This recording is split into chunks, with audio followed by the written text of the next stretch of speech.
Okay, so first and foremost, I want to welcome you officially to MBA 620, Financial Decision Making. This course really does build on what you learned in MBA 610, which was more of a leadership course and kind of more of an overview of the various functions of management. This course is the only quantitative course in the MBA program. Full quantitative course in the MBA program. You will find additional quantitative measures, very little bit in MBA 640, and you'll definitely find some in MBA 670, which is the capstone, the strategic management course. This course, we're going to explore three major concepts in business, which are economics, accounting, and finance. These really are three different subject areas that probably should have been three separate courses. However, we wanted the opportunity to let students move through an MBA program in a relatively short amount of time, so the university decided to condense three subjects into one course, which sounds a little chaotic. It is chaotic. This course is probably very intense for most students. And I say that because the vast majority of students in our program do not have a quantitative background, meaning they have not had a finance, accounting, or economics course before in their lives, or if they have, it was a long time ago. And so this course kind of acts as a gateway for most students because our pass rate for MBA 620 is really not as high as other courses are. And a lot of it has to do with the fact that it's all quantitative, it's a difficult course, and the challenge really is that there's a lot of stuff in this course. It's as you probably have already seen, there's 5 projects. First project is economics. Projects 2 and 3 are accounting. Projects 4 and 5 are finance. It gets progressively harder over time. As you can see on the calendar here, it gets really, really intense. I think you guys can hopefully see my screen. You guys can see my screen, right? Yes. Great. Okay, I just want to make sure. As you can see on the calendar, it gets relatively intense. The first project, the milestone, is due on April 7th. That is a week from today, 7 days from today. The entire project is due on the 14th of April. That's 2 weeks from today.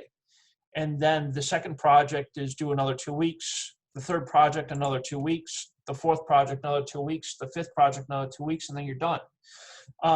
So it's 10 very challenging weeks ahead of us in terms of content.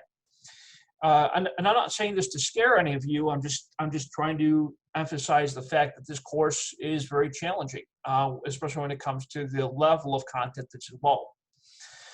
So, having said that, don't be concerned because I am here for your success. I haven't lost a patient yet.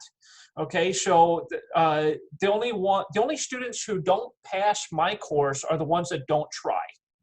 And I'm telling you that up front. If you do not put in the effort, you won't pass. It is really that simple. Okay.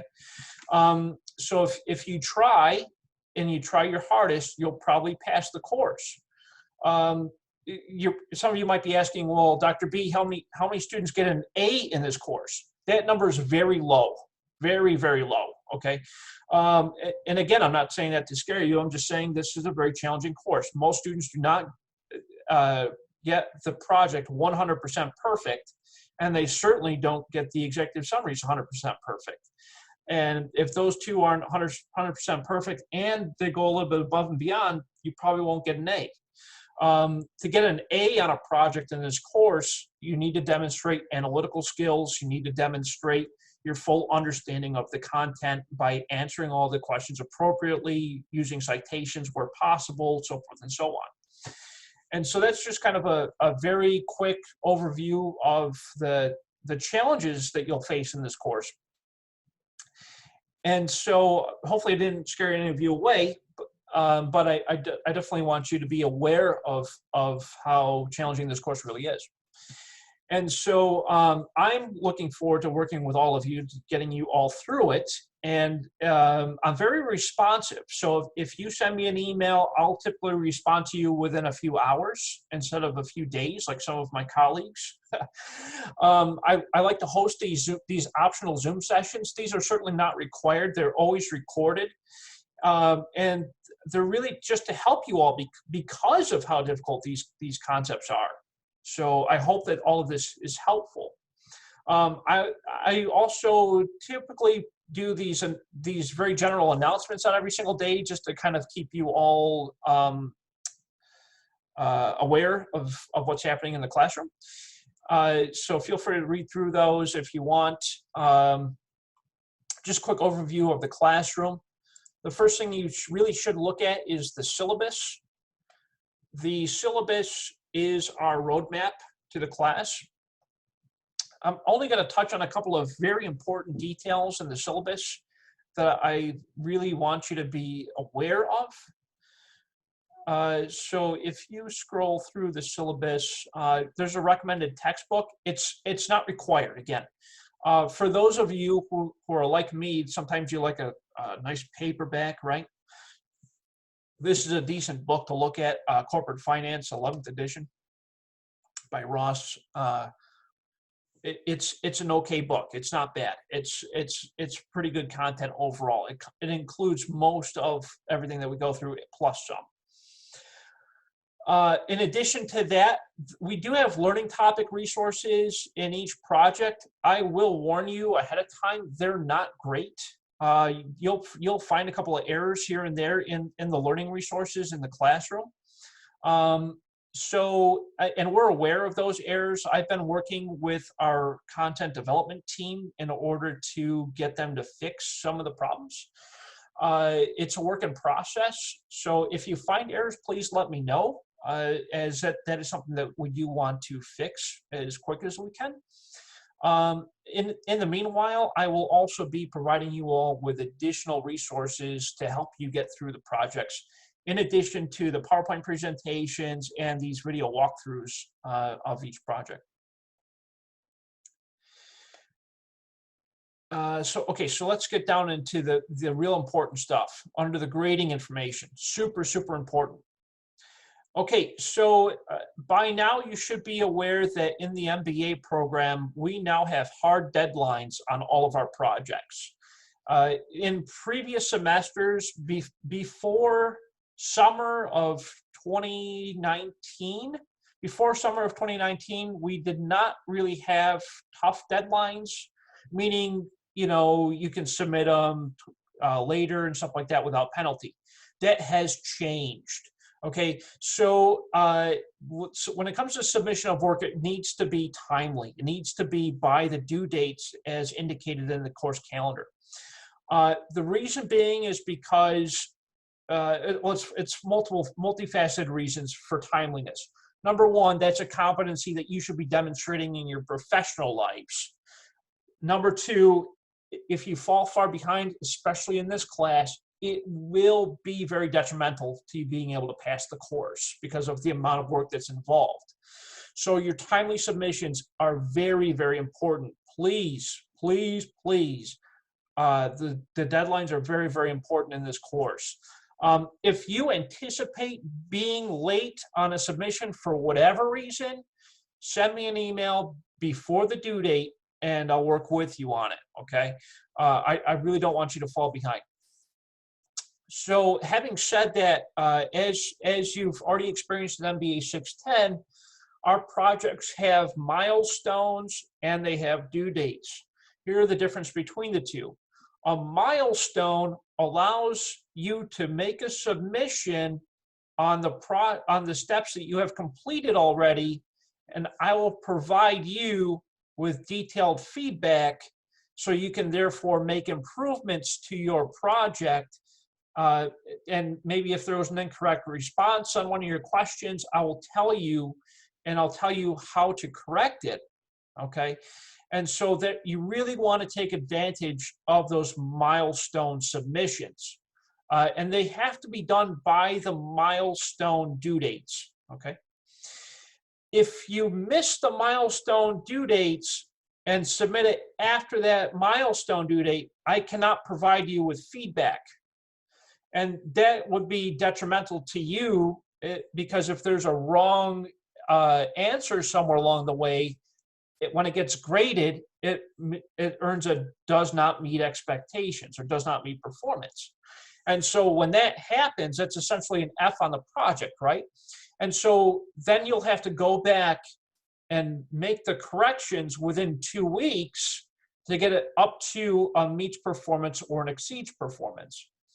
And so that's why it's very, very important that you make note of those milestone due dates and please utilize them. It's very, very important. I have a question. Yes, please.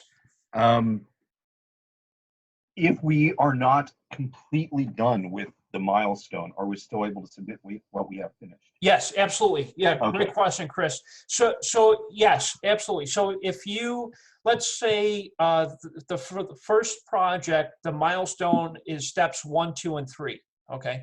And let's say you've only completed steps 1 and 2. Just go ahead and submit whatever you have done by that milestone due date, and I will provide you with feedback on whatever you have done. Okay, my professor from 610 would not accept. Well, so, yeah, cool. I'm sorry to hear that. But I try to be as helpful as I possibly can with my students. So since you're my student, I'll be happy to help you with whatever you have done by that milestone date. Go ahead and submit it. I'll be happy to work with you. And just so you know, when you make those submissions, in that submission file, there's that little space for comments. If you just tell me, Dr. B, I've completed steps, 1, 2, and up to question, whatever, that way it'll help me to really know and understand that, okay, so that's what I need to be looking at, right? So yeah, great question, Chris. Absolutely, I'll be happy to evaluate whatever you have done by that milestone due date. Now, when it comes to the actual due dates, so here's the deal. So they have to be on time, of course. If they're not going to be on time, you need to let me know before the fact occurs, right? So that way I'll be able to work with you, and I'll be able to work with you directly on that due date. Otherwise, here's what happens, and hopefully you all are aware of these policies already. So if you do not make a submission by the due date, I enter the 0 into the gradebook, right? If it goes beyond 2 weeks after that due date, you automatically fail the course, okay? So please don't let that happen to you. And I will be on top of you, by the way. So if I notice that you're missing a submission by that due date, expect an email from me. And it's going to be, hey, I noticed this is, is everything okay? You missed the due date. Just want to make sure everything's okay with you. And then that's kind of like triggers that reminder. Like, oh man, I must have accidentally not submitted or something like that.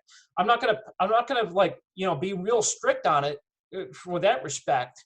But again, if you go beyond 2 weeks without a submission after the due date, I'm sorry, you're not going to be able to pass the course. Yeah. So that's why it's very important that you stick by these due dates. Very, very important. Oh, and so that also reminds me. So the resubmission of work, very important thing to note.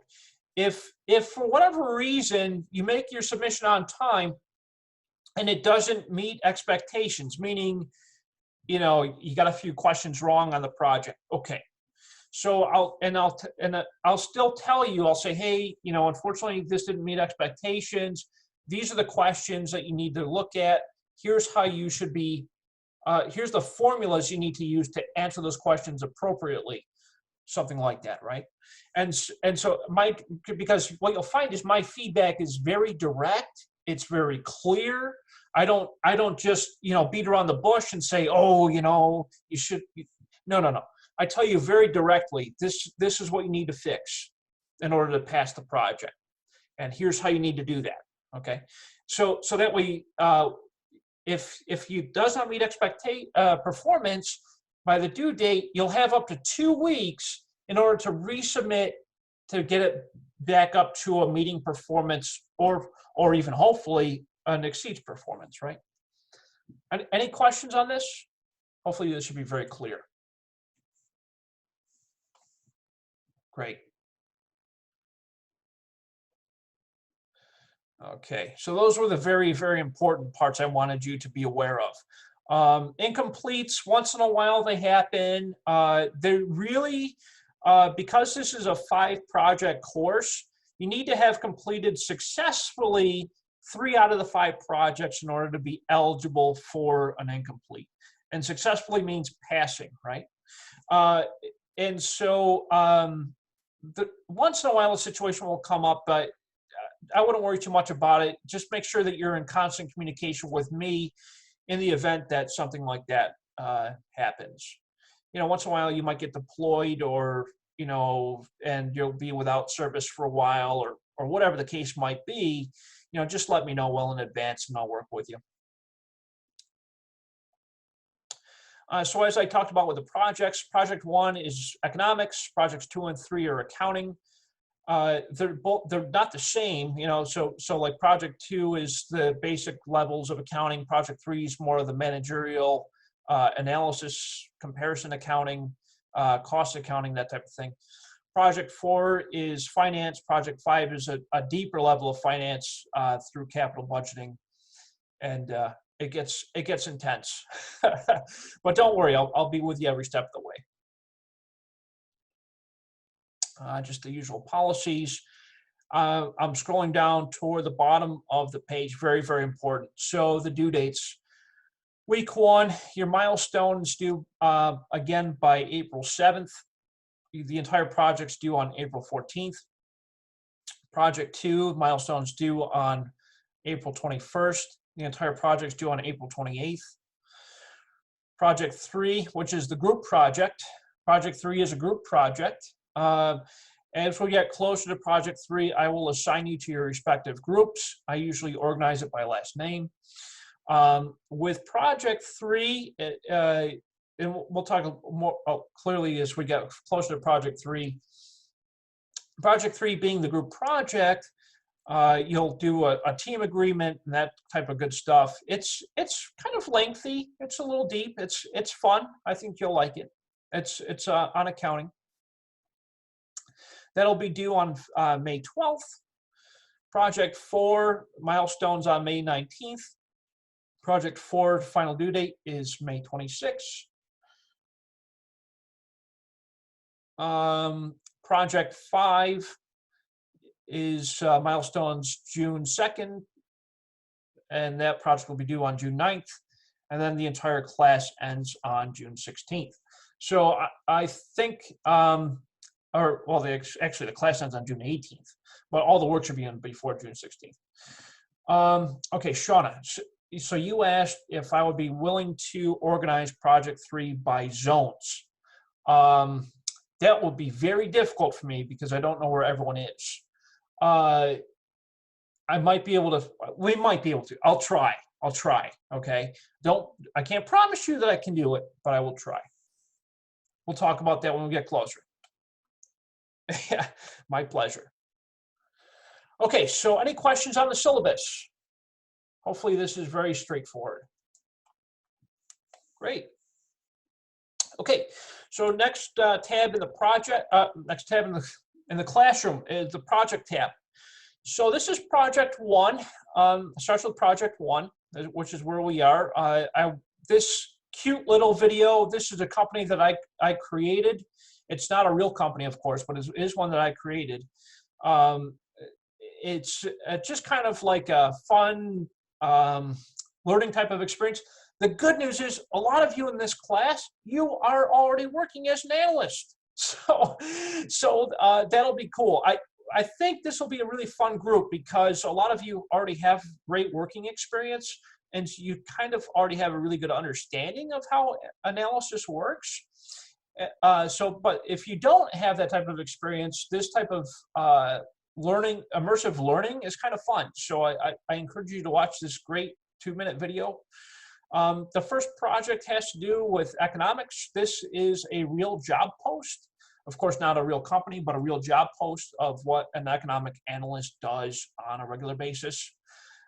It's just kind of interesting, I think. The client that we're working with in project one is ExxonMobil. As you may know, ExxonMobil is an oil company. They're one of the large conglomerates that deals in oil. So the first thing you need to do in project one is the skills gap analysis. So let's jump into the PowerPoint slides. And so let's talk about skills gap analysis. These are also uploaded to the classroom under the discussion forums. And I've also emailed them to everyone. So if you don't have them, you could also find them in the discussion forum under project one. So the skills gap analysis. In business, we look at the skills gap analysis as kind of like a performance evaluation. In business, we also look at this as a way for our HR folks to measure your skills that you've gained throughout the year of working in your position. In my job here at UMGC, we have we have quarterly, semi-annual, and annual performance reviews, where we tell our supervisors our goals, short-term, mid-range, long-term goals, and we try to benchmark our performance in comparison to those goals as a way of evaluating our performance. In addition to that, of course, our supervisors do a nice little write-up. This is probably very similar to what a lot of you in the corporate world and also the government world go through on a regular basis.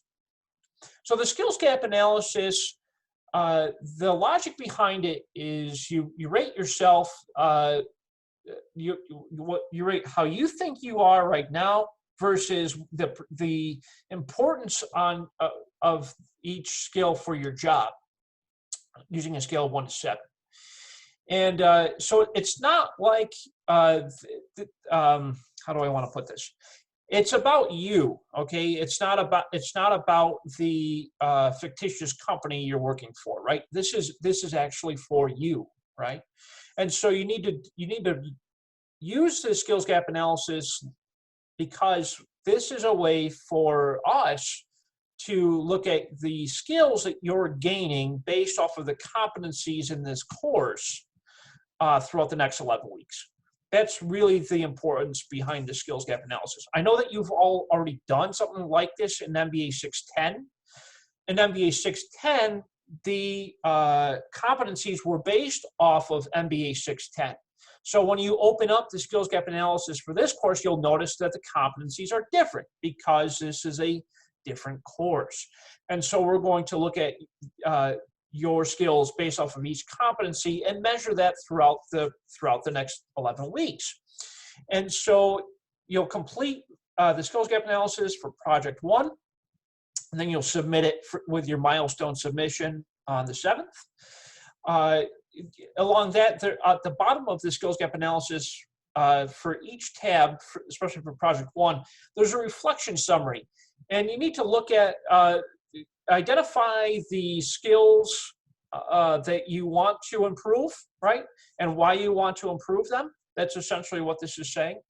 And so it should be about 200 words, thereabouts, maybe a little less. You know, it's not terribly wrong, a couple paragraphs.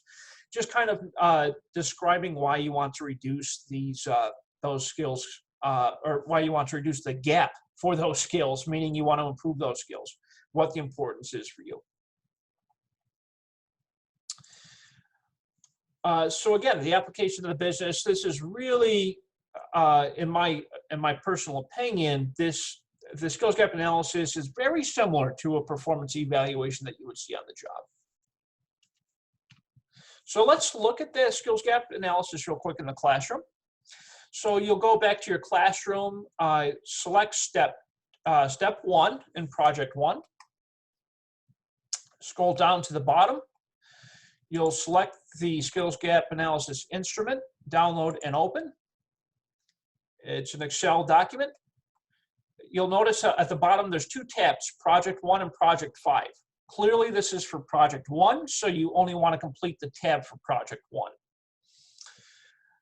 You will, as it says, as you follow the directions, for the first column, for column D here, using the Likert scale 1 to 7, where 1 is low, 7 is high, indicate what you think your current level of proficiency is for each competency.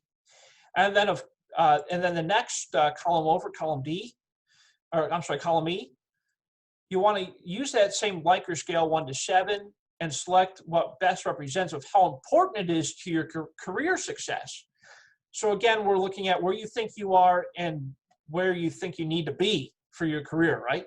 And so you'll know, as you plug in the numbers, you'll notice the gap column will automatically change.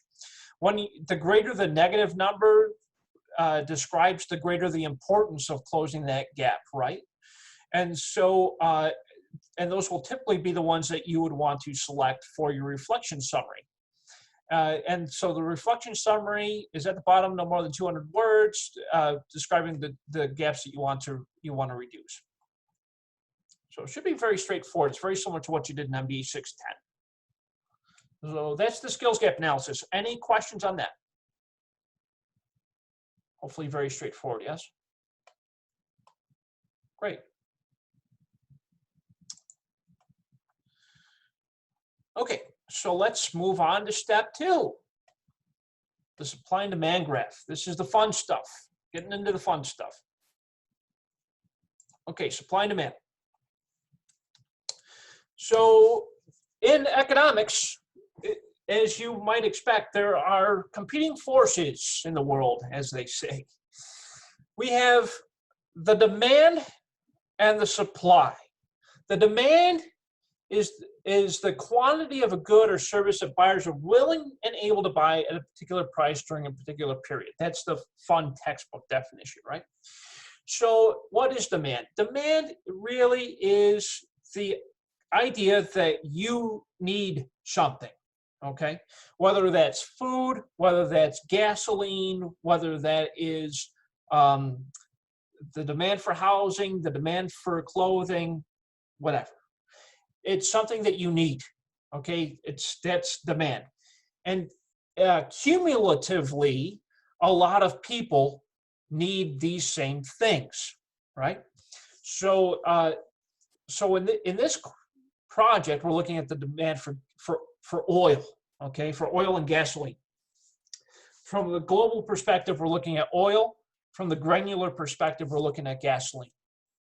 Gasoline, as you know, is a derivative of oil. So when we're looking at demand, we're really talking about the buyer's willpower to buy particular products for a particular amount of that product at a particular price and during a particular time period.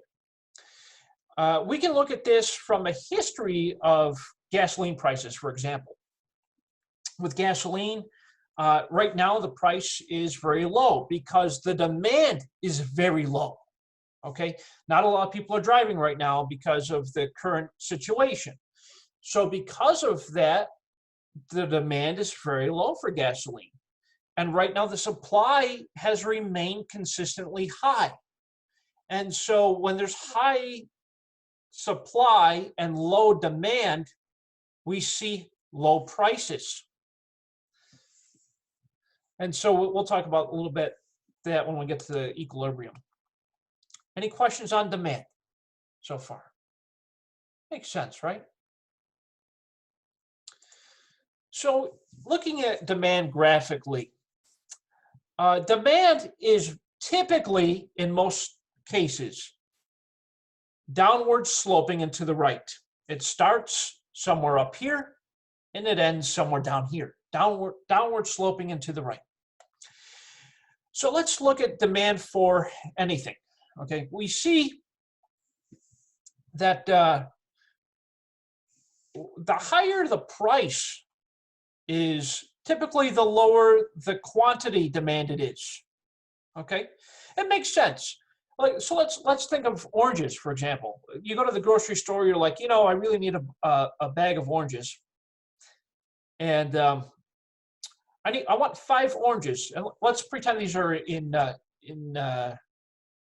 dollars. Okay, let's pretend these are in I don't know, cents. So for $5, I could get a bag of oranges, but I can only get 10 oranges. Okay, so it's interesting. So $4 will be 20 oranges, $3, 30 oranges, so forth and so on. We see that demand is downward sloping and to the right. The concept here is that the more of something is on the market, the lower the demand typically is. Meaning, if let's think about the iPhone, for example. That's a very high demand product for the newer versions, right? I think it's like something ridiculous, $1,200 for a phone or something like this for the new one, okay? And so let's say the price is $1,200, but they only have 1,000 units on the market, which equates in a higher price. You have less of something, therefore the price is higher. The more phones that come onto the market, the lower the price goes. Okay, so I start off with 1,000 phones. Then I produced another 10,000. So my price point came down by $100. Okay, then I produced another, get another 10,000 onto the market. Now my price comes down another $100. The point that we're getting here is that the more of something that you have available in the marketplace, the lower the price point typically is. Does that make sense? Are there any questions in this concept? No? Everyone's good? Okay. Just so you know, you're all on mute. So if you do have questions, just unmute yourselves. Okay. So that's demand. That's the concept of demand. Now, of course, there are determinants of demand.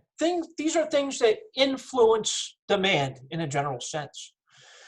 Demand can be influenced by one's discretionary income, meaning, of course, you probably won't want something as much if you don't have the money to spend on it.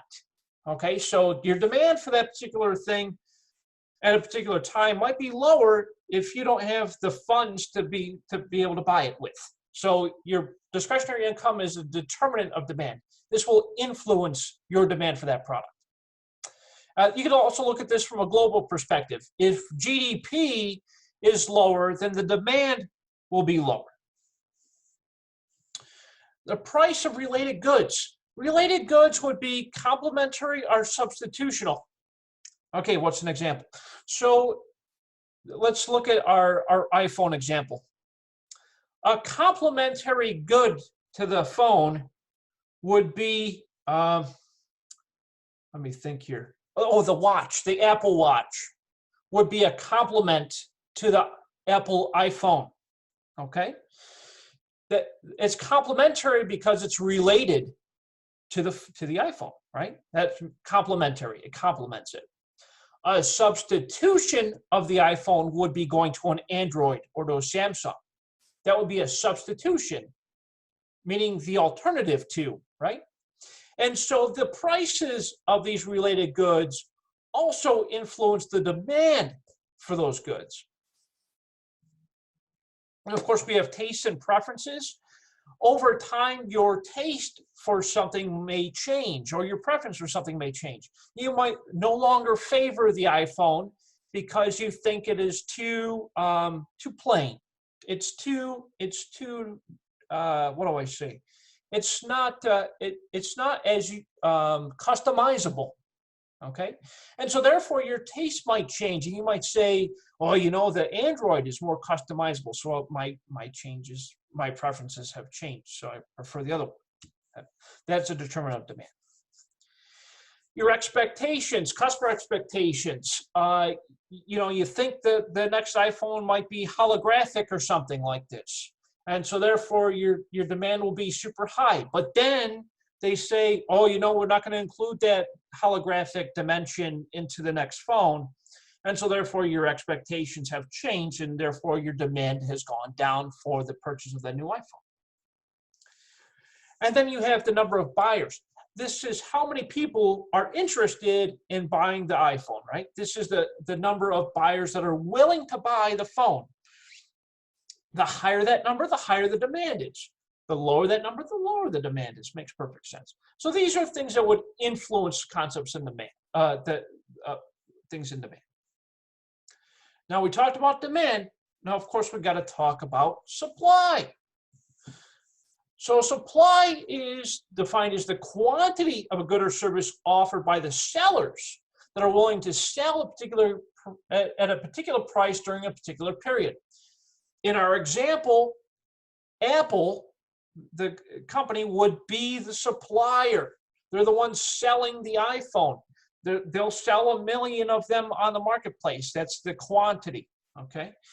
And they'll be sold at a particular price, $1,200 per phone, okay? That the sellers are willing to sell it during the next few months, a particular period in time. So this is the fundamentals of supply. So the more suppliers of similar products that are on the marketplace, we would see a rise in the supply chain, okay? So let's think about that for a second.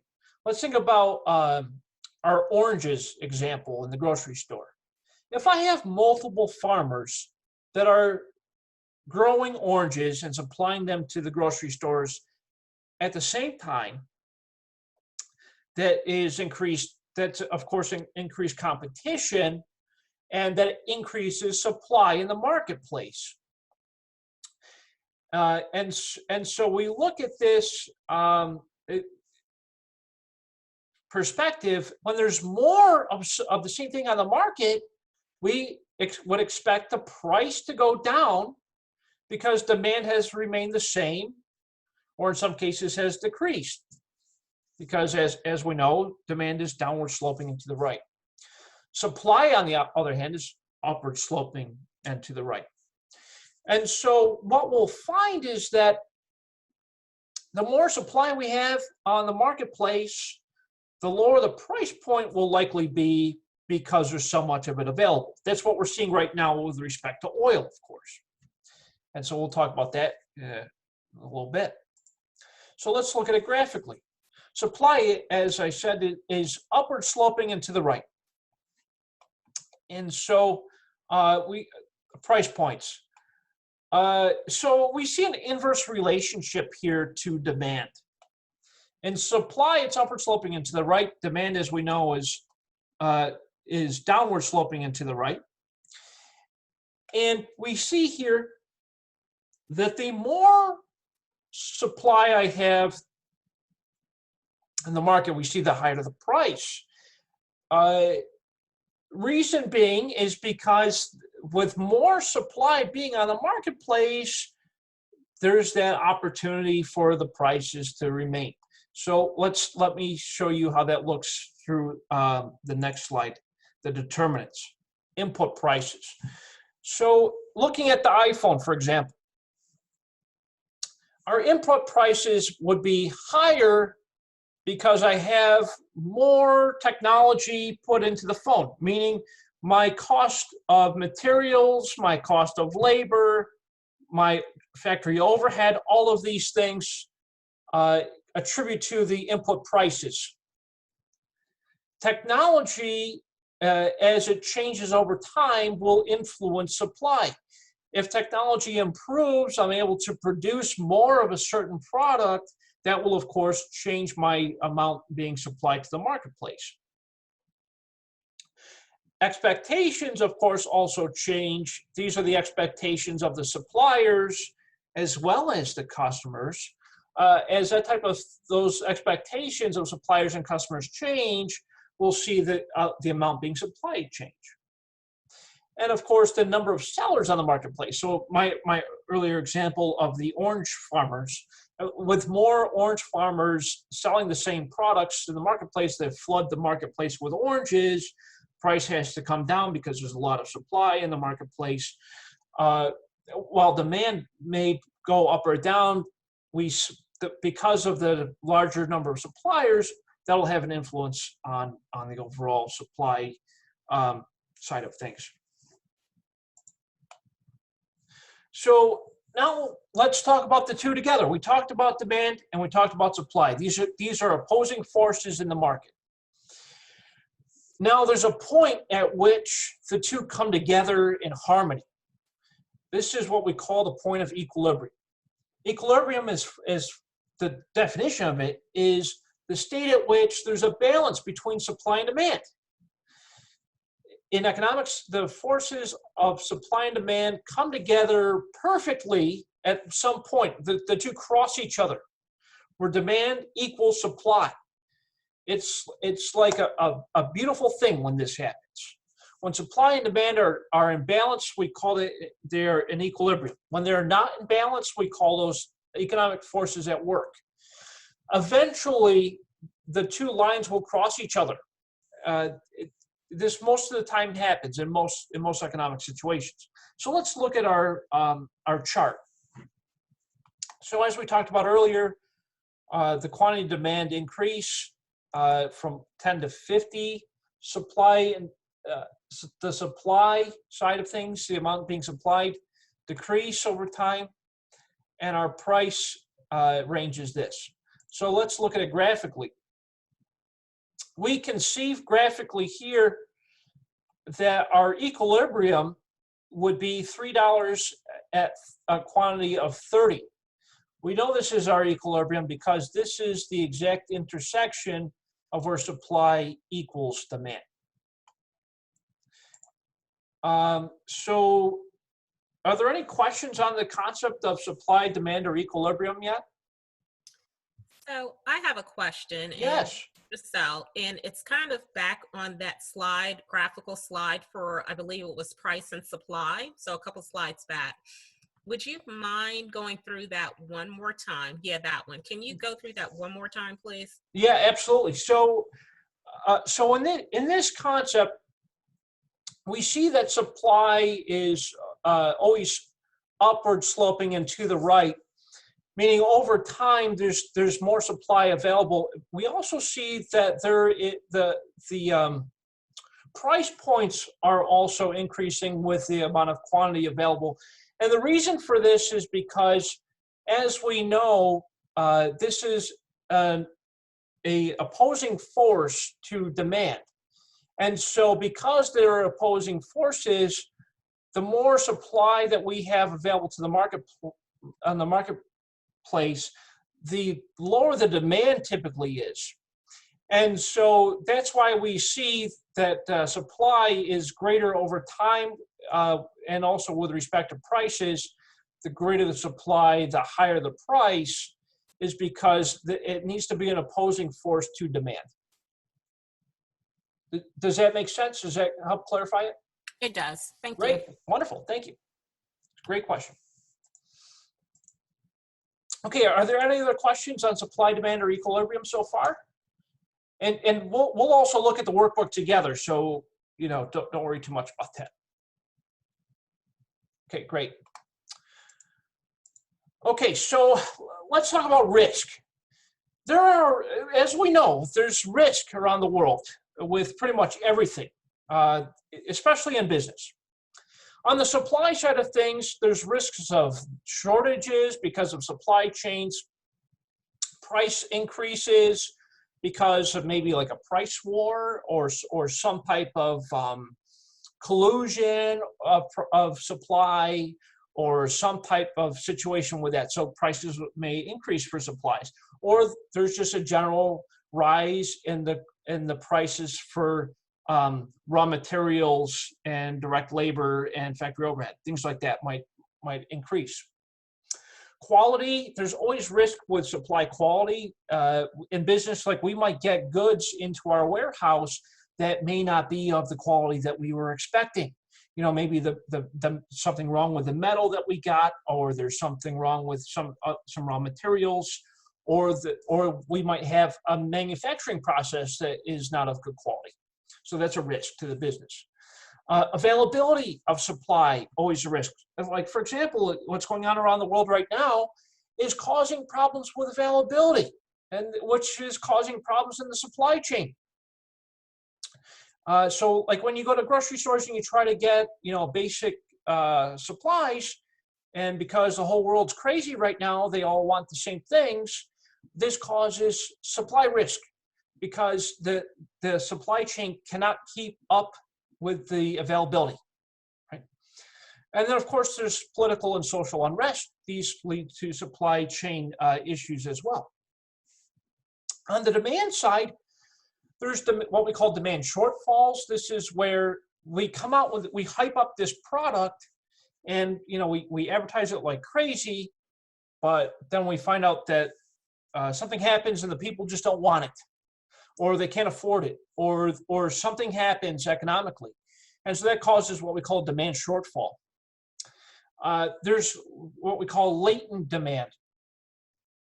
This is where we roll out with new products, but demand doesn't catch up to that until later, and therefore that might cause situations where the product becomes obsolete, and so that's what we call latent demand. That's a risk. Then of course there's seasonal demand. Think of this like in the hotel business. A lot of hotel business is seasonally based, and so there's always that risk where we have a bad season and we can't fill the hotel rooms. That's seasonal demand. Then we have excess demand. That means too many people want our product, but we can't get it all to market. And so that's excess demand. And then there's demand volatility. It's like we don't know, we have these volatile cycles where people want it and then they don't want it, and then they want it again and they don't want it again. It's strange, but it happens, and so these are the type of risks that we face in economics, from a supply side and demand side. And so let's look at the workbook, because I want to walk through with you what that looks like. So let's go to our step 2. In step 2, you're going to see these learning topic resources. They're okay. They're not great. They're okay. I like the demand one. That one's okay. I also like the equilibrium. That one's okay. I recommend that you do read through them, but also keep in mind that there might be a couple of errors here and there. One thing, and also I do want to talk about this part here. And we really didn't get to that in the slides, but I want to talk about the type of environment we would think that the oil and gas industry belongs to. There are a couple of economic models that are used around the world. We have the perfect competition, the oligopoly, and the monopoly models. Perfect competition means there's a ton of suppliers that sell pretty much the similar product, very similar products, and the price ranges. There's wide price ranges for it. It's like buying a red shirt from Macy's, and you can find the same red shirt at Ross, and it's like $20 less. Or you could find the same red shirt at Guess, and it's $50 more than Macy's, right? Wide price ranges, very similar products. That's perfect competition. An oligopoly means there's few sellers of this. They sell similar products, but there's only a few of them, and the prices are pretty similar. Like auto manufacturers would be an example of an oligopoly because they're very, very similar in nature. And there's only a few auto manufacturers around the world. And then there's a monopoly. This is where there's really only one supplier of a particular item. An example of that would be like BG&E in Baltimore, the electric company, or Pepco here in DC. That's our electric company. There's only one electric company for each region. Therefore, they have a monopoly over that region. The same can be said for cable providers like Comcast. They're the only player in town, so therefore they have a monopoly over that region. So monopoly means there's one player that dominates the market. Oligopoly means there's a few players that dominate the market. And in perfect competition, there's a lot of players, and they compete with each other. So look through those these learning topic pages as well. They'll help you with one of the questions on the workbook. So let's go ahead and open the workbook. It's at the bottom of the second step of the project. So here we are. So this information is, well, it was current when I redid this a few weeks ago. Okay, I updated this data. Seriously, I updated this data like 3 weeks ago. Right now, price per barrel is at $21. Okay, just to give you an idea of what's happening in today's global oil environment. So there's a couple of questions that you'll need to answer for this first part of the project for supply and demand. Don't worry, you don't have to create a supply and demand graph. I've already created that for you. So what you'll do is you'll look at this data that's provided up to you up here. There's a price range of $30 to $60 per barrel. There's the U.S. daily demand in millions of barrels for crude oil. You can see that there's a correspondence with the amount of oil demanded that corresponds directly with the prices. The lower the price, the higher the demand. Makes perfect sense to me. And the opposite is true with supply. Again, just like we talked about in the slides, the reason why is it needs to be a competing force with the supply, or with the demand. The more the demand, the less I want to supply, because I want to make sure I'm influencing those prices appropriately for the marketplace. And so the first question is you need to identify the point of where equilibrium exists by looking at the graphic. So again, demand is downward sloping and to the right. Supply is upward sloping and to the right. Now, of course, it looks a little bit wonky, right? You're like, well, Dr. B, you know, that looks kind of funny. It looks like it bends and curves and it does all the things. Well, yeah, that's what in a real world situation, that's what this looks like. Because the data that we're using up here is real data that we extrapolated from the International Energy Alliance Agency. And so this is what supply and demand looks like in a real world situation. And so the first question you want to do is to identify the point of equilibrium. And so looking at the slides and reading through the material, you'll be able to identify the point of equilibrium exists at the point at which supply and demand intersect. And so an estimation is perfectly fine. You don't have to use any type of fancy statistical analysis here. You know, if you want to just estimate it by looking at the graph, that's totally fine. It's okay. Okay, I'm not going to ding you on not doing a regression analysis or linear regression, because that is above and beyond. If you do linear regression analysis on this, kudos to you. That's amazing. Okay, so feel free to do that if you know how to do that. If you don't, that's okay. You can just eyeball it and get a really good understanding of where equilibrium exists. And then you'll enter that information here into this box for equilibrium. You know, and so you'll identify the price point, which prices are located here on the y-axis, and the quantity, which is identified here on the x-axis. So what price and what quantity does equilibrium exist? And you'll enter that into this box. That's question 1. Question 2. Questions 2, 3, and 4 will require you to do a little bit of research. Question 2. The global demand for oil changes on a regular basis, as you might imagine, right? As economic activity increases, the global demand for oil increases. Of course, the opposite is also true. But what we've seen globally is the opposite. We see that there's economic demand increasing, but we also see a steadying in the marketplace. Very interesting. And so in the question, what we're looking for is we want you to take a look, especially at the websites that we provided to you here, and let us know what changes are expected in the short term with respect to the global demand for oil.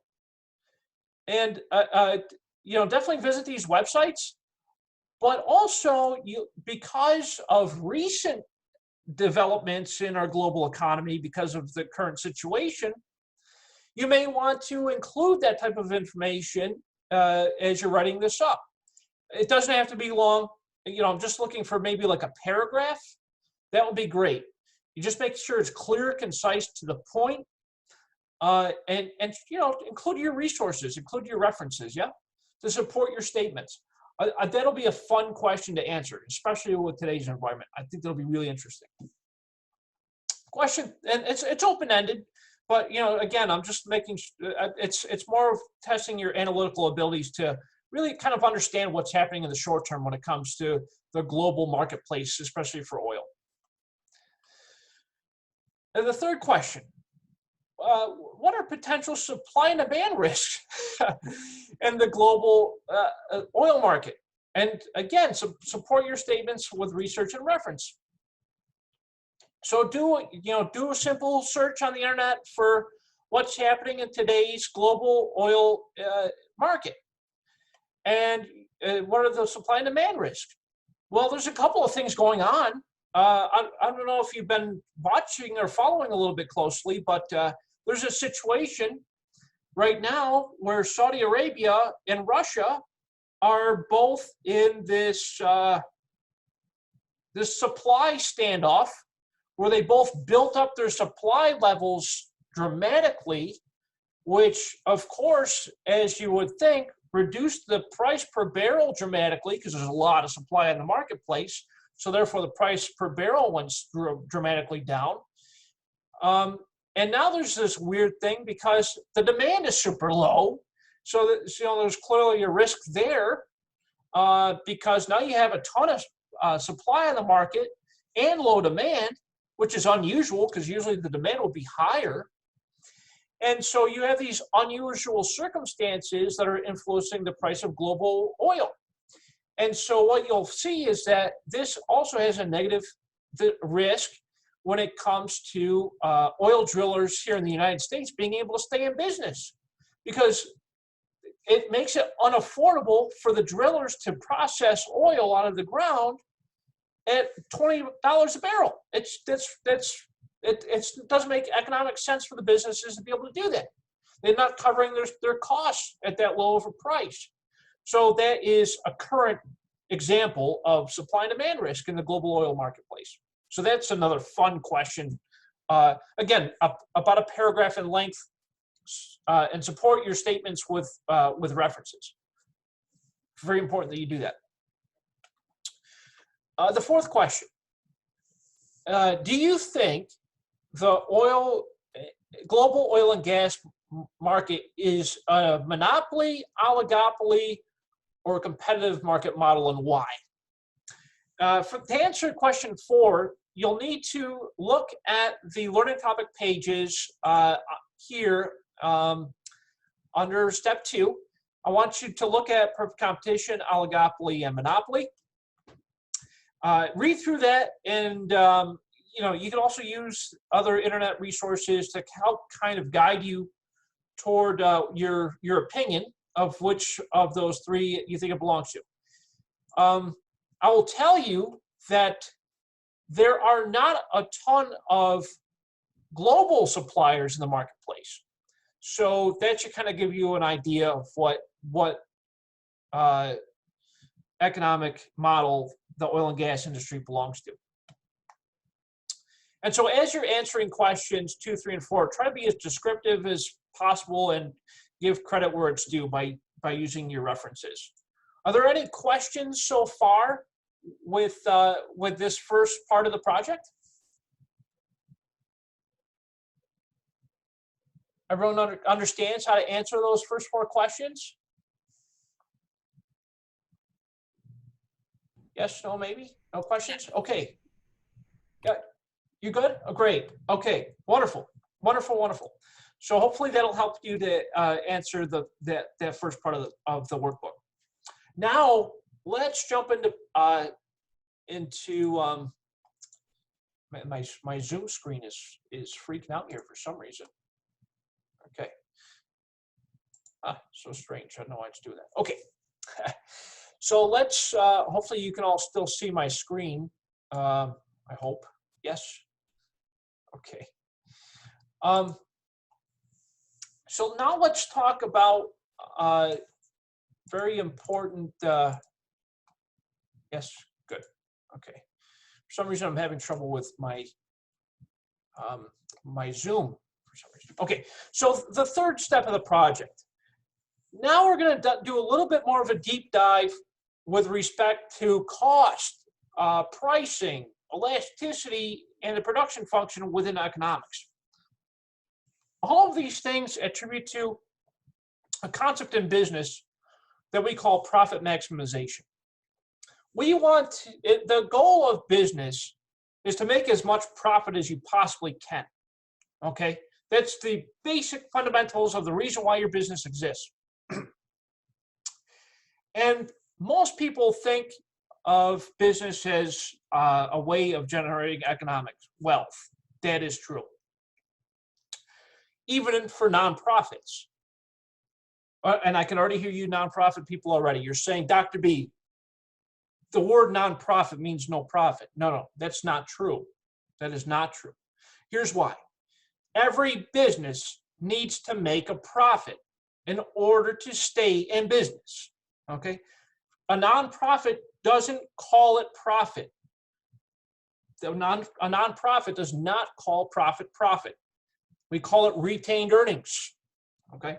It's the same thing. It's profit. We just don't call it that. Okay? Because with a nonprofit, the profit gets reinvested into the business. It does not get distributed to shareholders or to, in the form of bonuses, things like that. For a nonprofit, the funds get reinvested back into the business in a form that is retained earnings. And we'll talk about that in later chapters. I just want to point that out. So let's talk about elasticity. Elasticity is a concept where we in business look at how sensitive our customers are to a change in price. Okay, so if I change the price by a certain percentage, either up or down, I'm doing what's called an elasticity. I'm measuring how sensitive a price change is in respect to the marketplace. Okay, how responsive my supply is with respect to demand is measured by elasticity based on these changes in price. And so this part of the project, we're looking at price changes in respect to changes in gas prices. And so the formula for the elasticity of demand, well, the elasticity of demand, of course, this is in reference to the demand, right? So what we're looking at here is the sensitivity to the change in the change in demand by looking at, of course, the quantity. And so, how do I want to describe this? The price of the elasticity of demand for a good or a service is the percent change in the quantity demand for a particular good or service. And so to examine this, we take the percent change in the quantity demanded divided by the percent change in price. This tells us the sensitivity, percent sensitivity in change to the marketplace. That's how sensitive the marketplace is in respect to the change in price. Okay, and so this is a really interesting concept. I like this a lot. So because the price elasticity of demand shows the responsiveness of the quantity demanded to a change in price, we assume that there is influences over the other influences over demand are unchanged. Of course, that's our constant, right? We always have to have a constant when we're looking at change. So this reflects movements along the demand curve if you were to look at it graphically. Okay, so in order to compute the elasticity of demand, we need to, of course, find some facts first. So first we find the price elasticity of demand by computing the percent changes. And to compute a percent change, we do that by taking the change in quantity divided by the average quantity will give us the percent change in quantity. Now, don't worry, I'll show you how that looks. I'll break it down for you because this concept is a little detailed. And then we divide that percent change in quantity divided by the percent change in price. We get the percent change in price by the same concept. We look at the change in price divided by the average price to get the percent change in price. And so we'll look at how this looks through an example, of course. This is a good example. So let's pretend this is Uber, okay, the ride-hail company. So let's suppose there's a change in the initial price. So first, our initial price is 80 cents per mile, okay, or per ride. That's the cost to the company, 80 cents, okay, per ride. And the demand of rides is 40,000 Uber rides per day. So you got 40,000 Uber rides per day at a price point or the cost of 80 cents per ride. And then, so let's say there's we're able to save some expense. Maybe there's a reduction in the price of fuel. And so I'm able to reduce my price or my cost per ride down to 70 cents per ride. Now, with that shift, I lower my prices or my cost, and I pass that savings along to my consumers. And so I see a rise in the amount of rides per day to 60,000 rides per day. So there's so with that change, the concept of elasticity is we're measuring that change by looking at the difference in price and the difference in quantity. So we see we started at 80 cents, we went down to 70 cents. 80 minus 70, that's a 10-cent difference. Okay, so 0.10 would be the difference in terms of price between points A and B. And then we also see the quantity difference, 40,000 to 60,000. That is a 20,000 ride difference between points A and B. So let's look at that further in the example. So as I said, the difference between points A and B is 10 cents. And the difference in terms of quantity is 20,000 rides. So to get the percent change in the quantity demanded, which is the numerator in this concept. So in order to get the percent change, I need to first figure out what is the average. So to get the average, we add the 2 points together and divide that by 2. So my first point we said was 40,000 rides plus 60,000 rides. Okay, 40,000 rides to 60,000 rides. That gets me to 100,000 rides total. So 100,000 will be on the top here. I divide that by 2. Therefore, my average change in the quantity demanded is 50,000. Okay.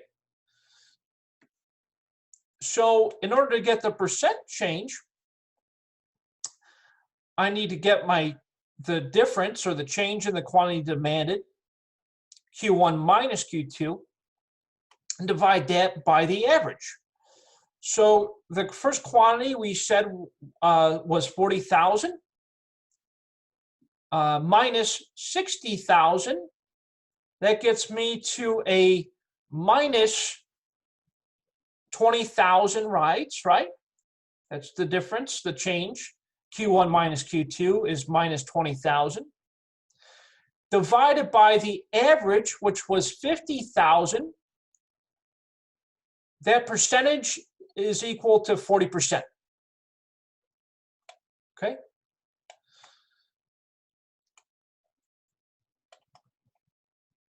So I got 40% is my percent change in quantity demand, 40%.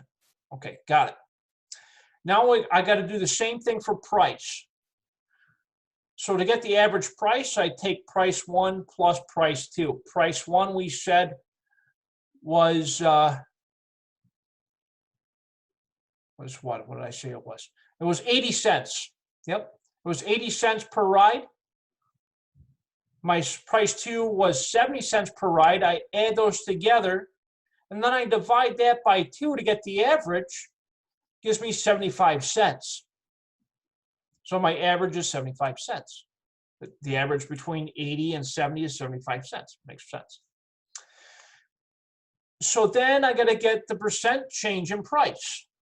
To get the percent change in price, I take P1, my 80 cents, minus P2, my 70 cents. Of course, that's 10 cents, so 0.10, divided by 75 cents, so 0.10 divided by 0.75 gets me a negative percent change in price of 13.33%. And then to get the elasticity of demand, I take my percent change in the quantity demanded divided by the percent change in price. So the percent change in the quantity demanded, we said it was 40%. So I take 40% divided by 13.33%, and that gets me to an elasticity demand of -3. So with an elasticity demand of -3, I then need to figure out, is that elastic, inelastic, or neither, or also known as unit elastic.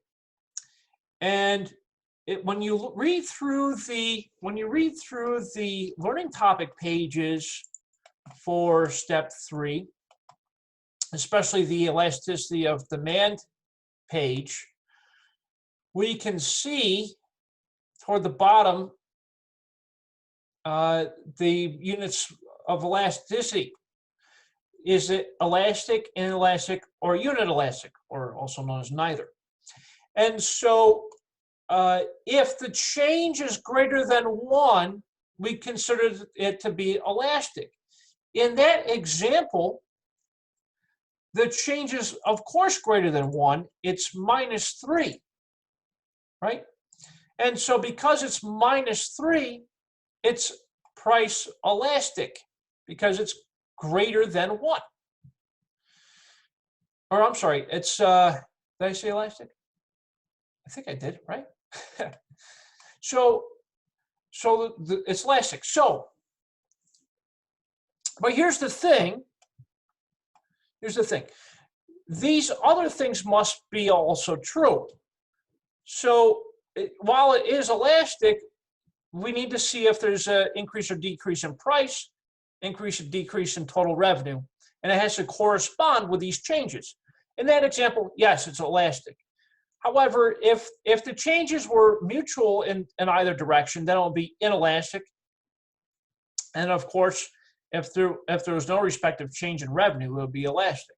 But we'll get to that when we get to the workbook. So since we just went through elasticity, let's jump into our workbook. Go to the second tab of the workbook, which is labeled Profit Maximization. In the workbook, there's a bunch of data that's provided to you at the very top. You'll see that this data is recent as of January 27th, 2020, out of the New York Harbor, which is a major port where we get the vast majority of fuel delivered throughout the Northeast United States. In this point where we use the Brent as a factor, it's just a little additional detail. We see that on January 27, 2020, we were getting fuel in at $1.51 a gallon. This is raw gas, okay? This is before the taxes and the delivery and distribution and the advertising and the additives go into it. We see that the Maryland state gasoline tax is 0.353 per gallon of regular unleaded gasoline.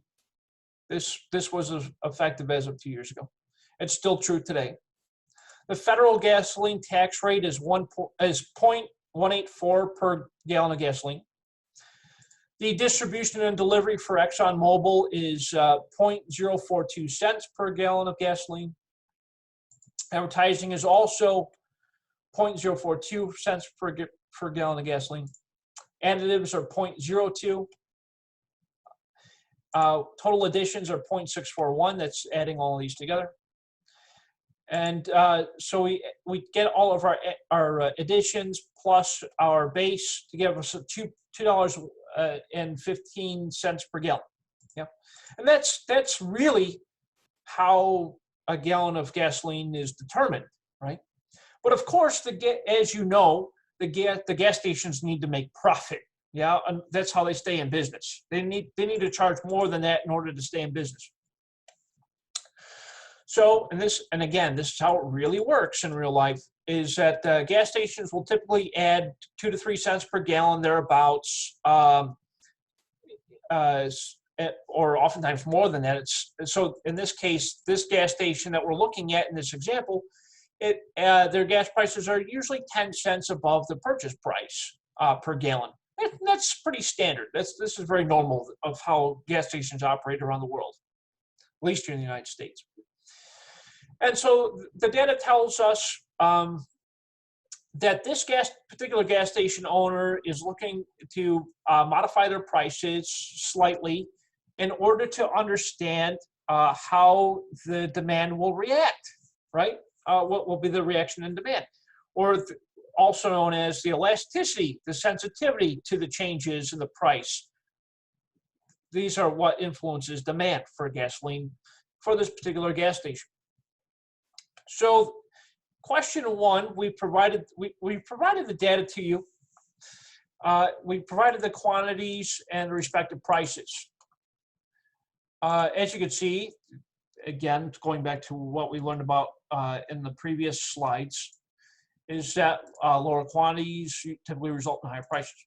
So that's very commonplace in the market. So first thing you need to do is figure out your averages. So as we talked about, in order to figure out your average, you want to add the two together and divide by 2. So in Excel, the way to do that is you go equals, open parenthesis, your first quantity plus your second quantity, close the parenthesis, and we divide that by 2 to get your average. And that's the best way to do it. I strongly, highly, very strongly encourage all of you to utilize these types of direct formulas in Excel. Do not use a calculator and then hand jam them in. The reason being is because there is a high possibility of you making a small minor error in your calculations when you hand jam things in. And I say this to all of my business students because a long time ago, I've been yelled at by multiple bosses for doing that type of mistake, and I've never made that mistake ever again. I taught myself how to use Excel very quickly after learning a couple from my mistakes. So please, again, use the proper formulas when you're entering, when you're doing anything in Excel. So again, equals, open parenthesis.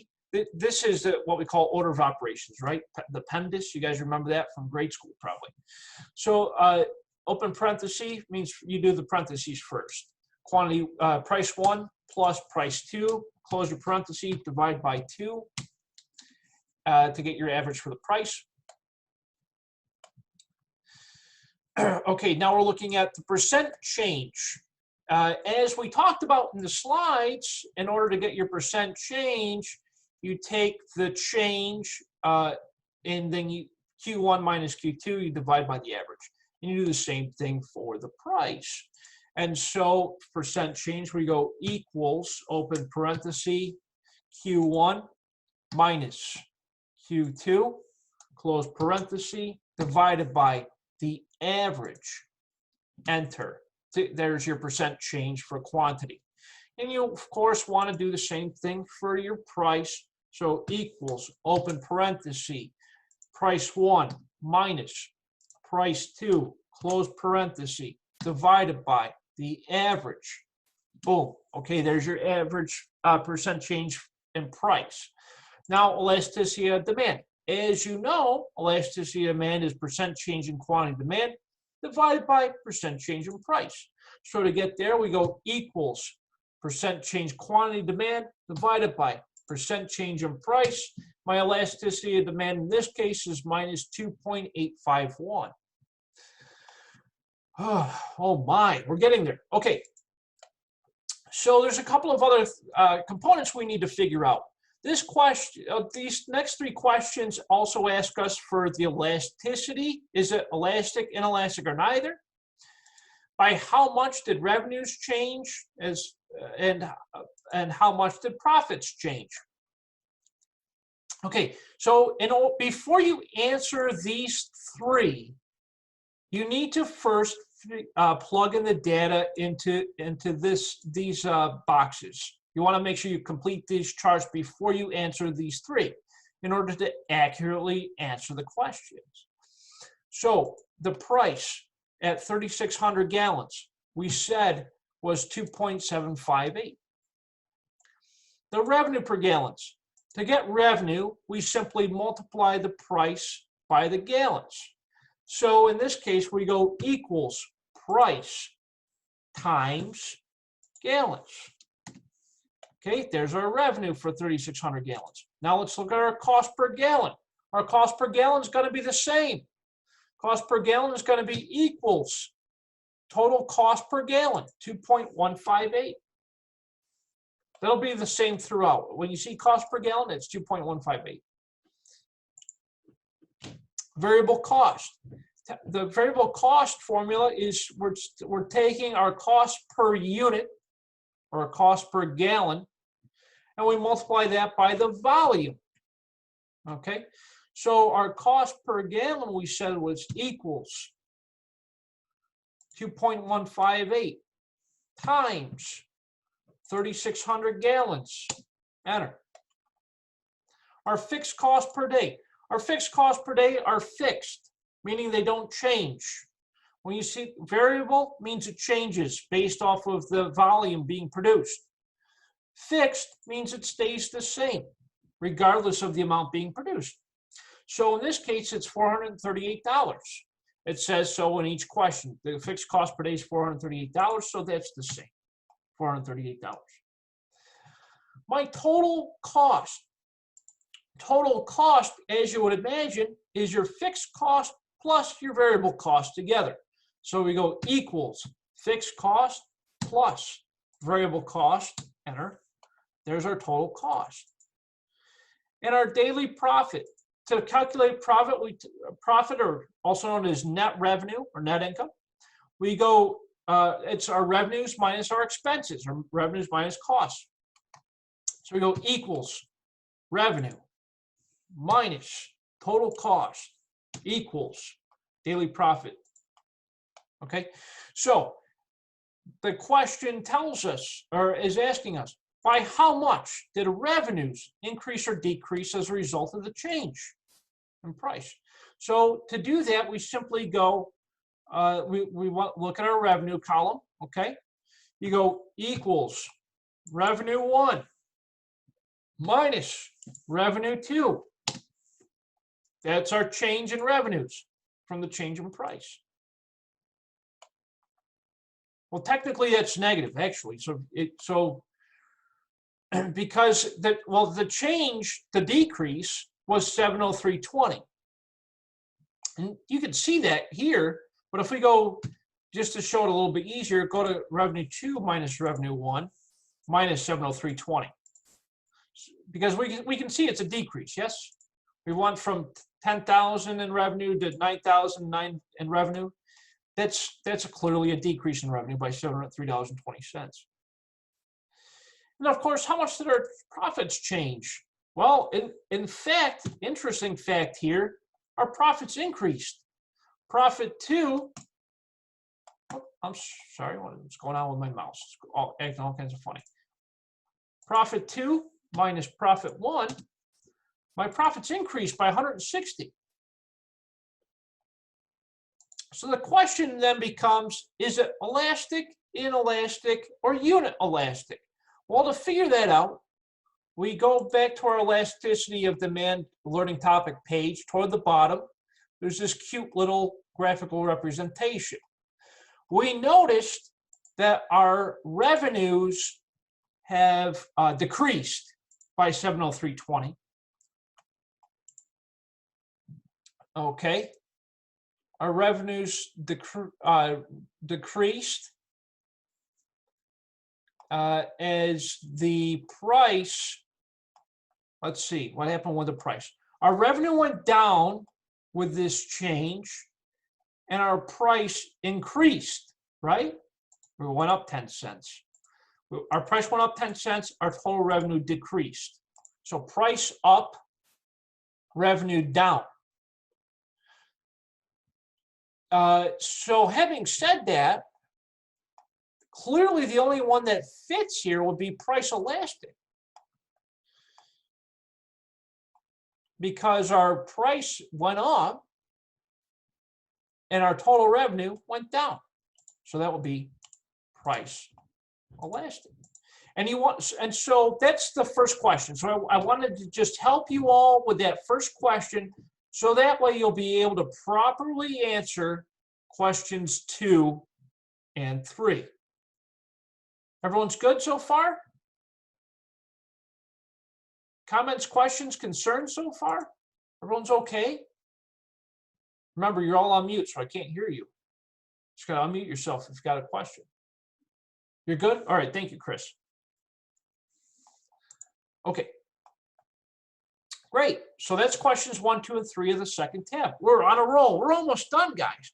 So if you're following along and you're working along with me, you're on a roll. You're way ahead of the game. Okay, so let's keep on moving on, right? So let's talk about cost. Let's talk about cost. This is a fun topic. So cost. In business, there are a lot of different costs that we need to understand. We look at this, a lot of things in this course from a manufacturer's perspective. And the reason being is because from a manufacturing perspective, we can look at all different kinds of costs that are associated. So, for example, total cost. Total cost, as I explained through question 1, total cost is a combination of fixed and variable costs. A fixed costs are something that does not change regardless of the level of production. An example of this would be something like rent or a mortgage. Those don't change. They're the same every month, okay? Another example might be a lease. It's the same payment every single month.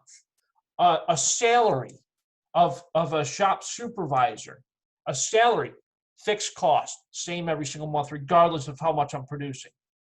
So those are examples of fixed costs. Variable costs, on the other hand, are things that change along with the levels of production. So variable costs will be things like direct materials. This is the amount of materials it takes to produce each item. Direct labor, the hourly labor that goes into producing each item. Factory overhead. These will be things like machine hours, of how many hours it takes each machine to process the product that I'm making. These are variable costs because those do change with the level of output from the factory. Then we have average total cost.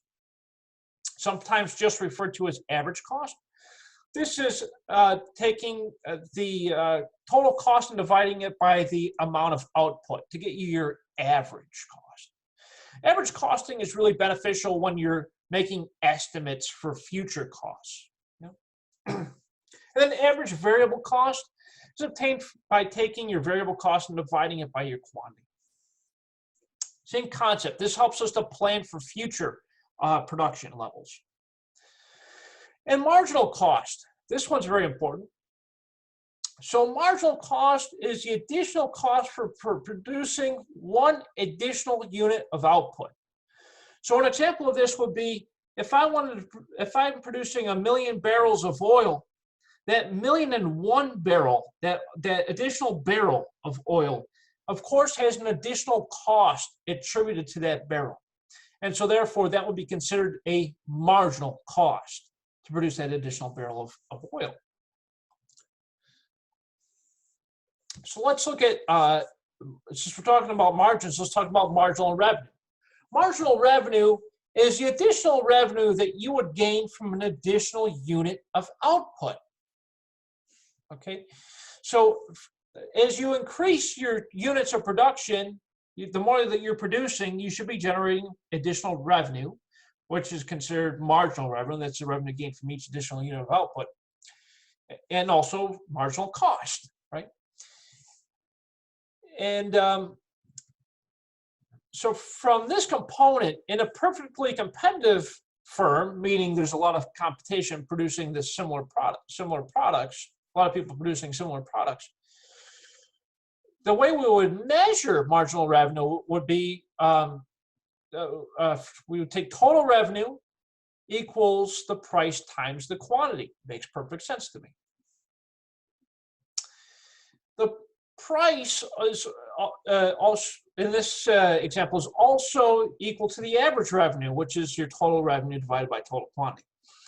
For a company that is in a perfectly competitive market, the equation for marginal revenue will be marginal revenue equals the price, and it also equals the average revenue. And in a monopoly type of environment, the marginal revenue is equivalent to the change in total revenue divided by the change in total quantity. Okay, so here's an example of marginal revenue. So Dr. B used to sell 10 pencils, and he now is selling 15. Earlier, the change in total revenue was $20. My total revenue was $20, and now it's $28. What is my marginal revenue? Well, marginal revenue, we said, was the change in total revenue divided by the change in total quantity. So the change in total revenue is $8. That's, 28 minus 20, $8 difference, right? Divided by the change in total quantity, which is 5. I'm selling 5 more now, right? So 28 minus 20, $8. 15 minus 10 is 5. So 8 divided by 5, my marginal revenue is $1.60 per pencil.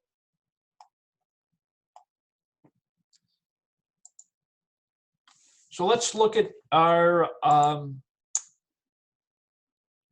workbook.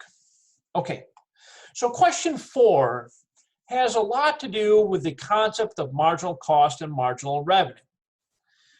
And the reason why is because once we figure out all of our revenues at each quantity and at each and our cost at each quantity, we can then figure out our maximum profit points.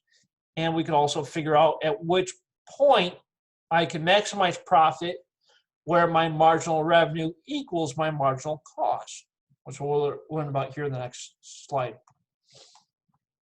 So what you need to do here is to complete this chart and then identify the point at which has the greatest profit, greatest daily profit. That's what it's asking here. And so to do that, what you'll do for each quantity is you'll plug in the respective data. So again, revenue is your price times your quantity. Your cost per gallon is always going to be the same. It's $2.158 cents, 2.158 cents. Your variable cost is your cost per unit, or cost per gallon in this case, times your volume, the amount of gallons. What just happened there? That should not be negative. Huh. Strange. You put a minus after the equal. Oh, did I? Oh, I'm sorry. Thank you so much. Getting a little tired. And it's the minus keys right next to the multiplication on the keyboard here. So thank you. So the cost times the quantity. I got a little nervous there for a second. The fixed cost per day is always going to be the same, $438.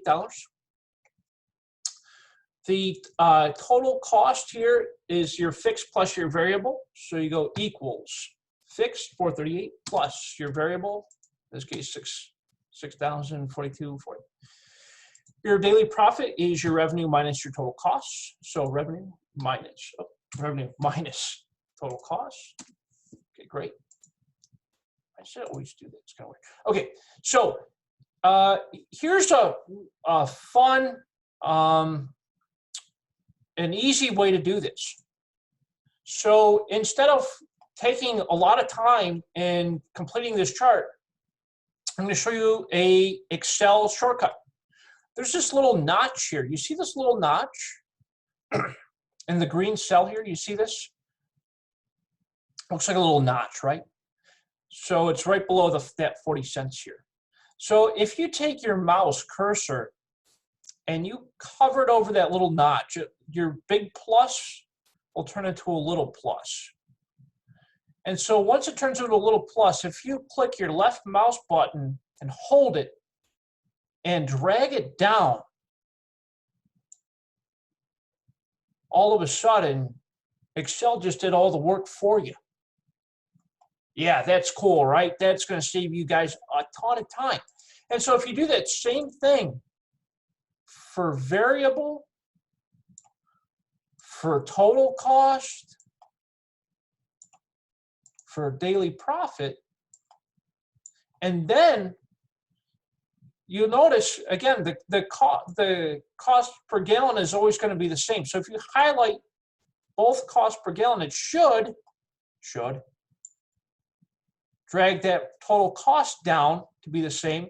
And you do the same thing for your fixed cost per day, highlight them both, drag that down. Oh, look at that, you're done. How cool is that? And then you figure out which one has the maximum profit, and then you enter that respective price point at what price is the maximum profit. So you figure out which one of these guys is the highest value, right? And then you come over, find that respective price, and you enter that here for question 5. That'll answer question 5. Now 4 and 5 are done. Amazing. Then you come down here to question 6. Okay, now we got to go back to the PowerPoint slides. Let's talk about profit maximization. Okay, so profit maximization. In business, as we said, the concept is to maximize our profit in any instance, especially in manufacturing, identifying the point at which you reach the peak, right, of optimization, where you're maximizing your profit. This is where marginal revenue equals marginal cost. Now, to figure out this concept, what we do is for every additional unit of output, once that starts to go down, meaning your costs are pretty much at their peak, if you start to produce additional units of output and your revenues don't go up, meaning you're capped out, they start going down over time, and you start losing money on additional units of output. That's not good. So what we want to do is figure out the point at which we can reach our maximum level. And so to do that, we figure out the point of which marginal revenue equals marginal cost. Now we said marginal revenue before was the change in total revenue divided by the change in total quantity sold. We also said the marginal cost was the change in total cost divided by the change in quantity produced. So when you see this little delta sign, this arrow, this point up arrow, that's called a delta, or also known as, that's Greek for the change. Yeah. And so so we come back to our workbook. And what you see here is we did the first line for you. Okay. Can I ask a question real quick? Yeah, go ahead, Chris. On the previous screen, whenever you drug down the fixed cost. Oh, yes. Yeah. Uh-huh. It's not fixed. It's not fixed. Oh my goodness. Chris, thank you so much for pointing that. Oh, you're right. It did not do that properly. Yes. Okay, I appreciate you pointing that out. So it's got to be 438 throughout. Let's see if that will. Oh, how weird! That is a strange thing. Another thing, what you could do is another shortcut is if you go to this second cell here and you put your dollar signs in front of the Q and after the Q, that's called cell referencing, and it locks the cell in place. So then when you drag it down, it'll remain the same. So thank you so much, Chris. I really appreciate you catching that. I wouldn't have saw that. I'm getting a little tired. No problem. I appreciate that. Yeah, so it's strange. I don't know why that happened, but thank you, Chris. I appreciate it. Okay, so coming back down to our marginal revenue, marginal cost concept. So the point of this exercise is to identify at which point marginal revenue equals marginal cost. So here, in this question, we're looking at a gallon. So the point that we're making here is, with marginal revenue, as we said, with every additional unit of output, which should equate into marginal revenue and marginal cost, we should reach a point at which the two will reach profit maximization. So to do that, we're given some data. So we have identified that 1/10 of a gallon, for each additional 1/10 of a gallon that is produced, we recognize that the price increases by 1/400th of a cent. And so at that rate, we need to figure out the point at which marginal revenue equals marginal cost. So the way we do that, as always, your revenue equals your price times your gallons. You just drag that down. Your cost per gallon is going to be fixed. $2. Oh my, the wrong cell. Look at me, so silly. Equals this guy. Your variable costs, as you know, are going to be your cost per gallon times gallons sold, as we explained before. Cost per gallon times gallons sold. Your fixed costs are going to be the same, 438. I'm not going to try to drag that down again. Your total costs are your fixed costs plus your variable costs, as you know. Drag that down. Okay, so now to get the marginal revenue and the marginal cost. Again, marginal means the difference. And so to get this, what we're going to do is we're going to go equals your revenue minus the previous revenue. That gives you the difference. You want to do that same thing for marginal cost. So it'll be your new cost minus your old cost, and keep going all the way through. until you find which one is the point of profit maximization. I think you could figure that out. But just complete the rest of this table. And then question 7 is very open-ended. It says, I'll do a little bit of digging on this. Look at your previous questions to answer question 7. It says, what advice would you give Cal? He's the guy that owns this particular gas station. What advice can you give him on setting the prices to maximize profit? This is a very open-ended question.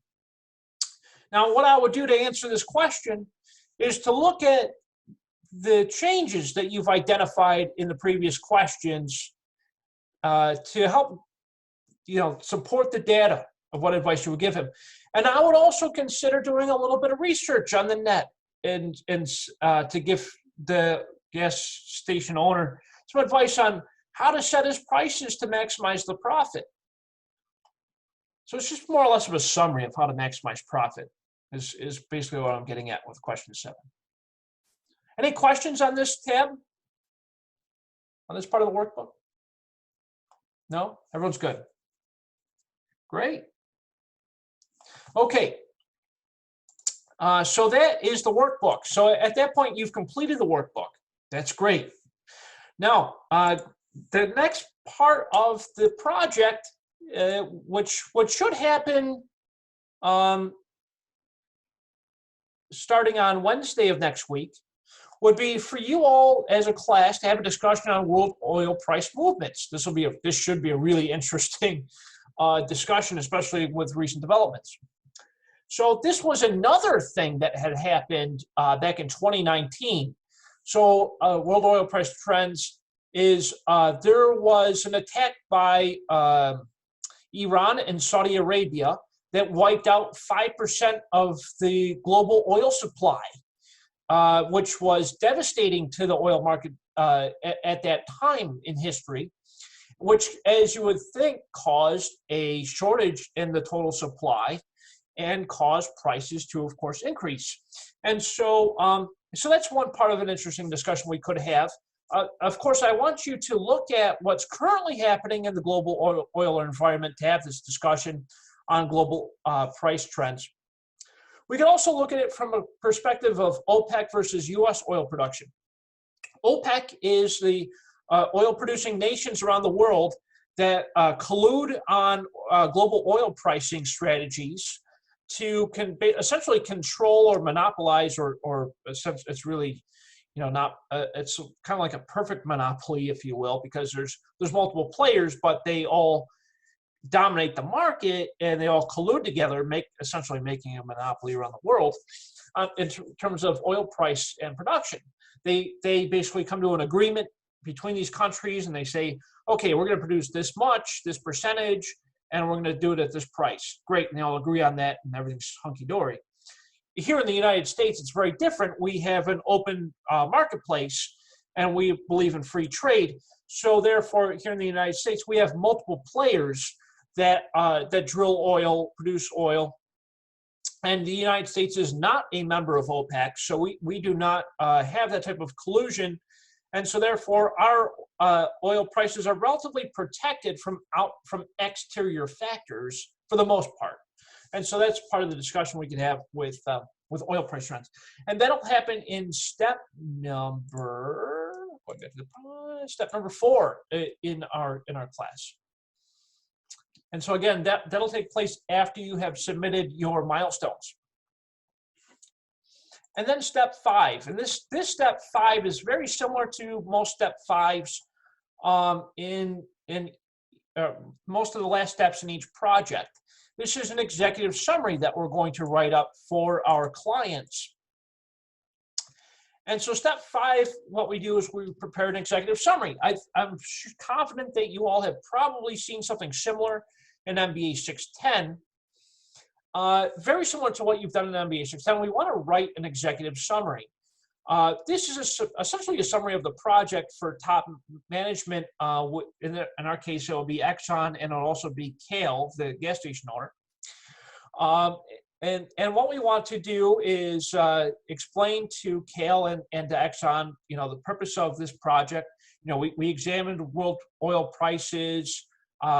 We examined risks to world oil prices. We discussed world oil price movements. And then we have also looked at Cale's situation and the elasticity the elasticity based on the price changes. And so the problem would be helping Cale to identify the point of profit maximization. And the methods that we did in the project to help Cale to analyze this problem was to conduct a elasticity of demand analysis. And we also looked at price changes based on the levels of production. And we also looked at the point of profit maximization. And the results of the analysis were that we found that at price X, that we can maximize profits at this particular quantity. And the recommendation would be for the company to utilize this type of strategy. That type of thing. This is very open-ended. And so I encourage you all to be very creative in writing your executive summaries. As you know, an executive summary is about a page, page and a half, single spaced. You definitely continue to use your citations and references. That's very important that you do that. I'm expecting perfect grammar, spelling, punctuation, all that good stuff. I'm also expecting you all to be relatively strong, analytical writers with respect to these executive summaries. So I want all of these elements to be addressed. I want it to look good, okay? Be very concise when you're identifying the problem, purpose, problem, methods, results, and recommendations. Please use as much numerical, quantitative data as you possibly can in the executive summary to support your claims. This is kind of contrary to other executive summaries that are mostly qualitative, but this is a quantitative course.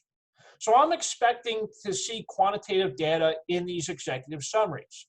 I want you to be able to support your purpose, problem, methods, results, and recommendations using numerical data from the project, okay? And for those of you who are super creative, I've seen some really nice ones in the past that had like graphics and stuff like that. You don't have to go crazy with it, but I'm just trying to get your creative juices flowing when it comes to writing these executive summaries.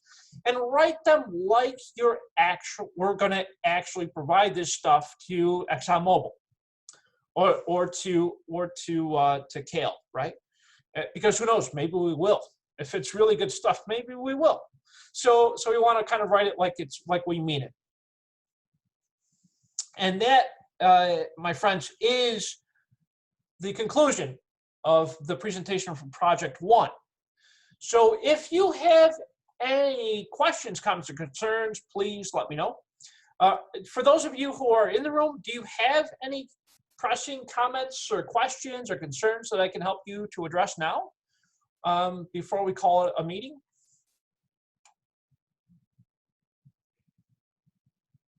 No, you're all good? Oh, I'm so happy. I'm glad that I've been able to help you with this process. Again, I hopefully will, and we will do this for each project. So we'll walk through each project. We'll talk about each question, as best that we can to help you all to really grasp the concepts in this course. Because again, this course is very challenging for a lot of students. And so I want to try to take that fear out of the equation to help you become better managers and really use the quantitative data to help you all to advance in your careers, and also to, of course, to help you get those promotions. Oh yeah, that's what it's all about, right? Getting that MBA and going on and getting those promotions. So, hopefully I'll be able to help you to do that. So I want to just thank all of you for being able to attend and to watch this video. And Again, I'm here for you. So if you need me, feel free to reach out to me. I'm very responsive by email. I'll typically respond to you in 24 hours or less. Oftentimes it's within hours because it goes right to my phone. Sometimes it's within minutes because I'm constantly looking at my email. So again, comments, questions, or concerns, I'm happy to help you any way that I can. And I look forward to a wonderful 11 weeks ahead. So thank you all so very much. And I hope you all have a wonderful evening. Thank you all so much.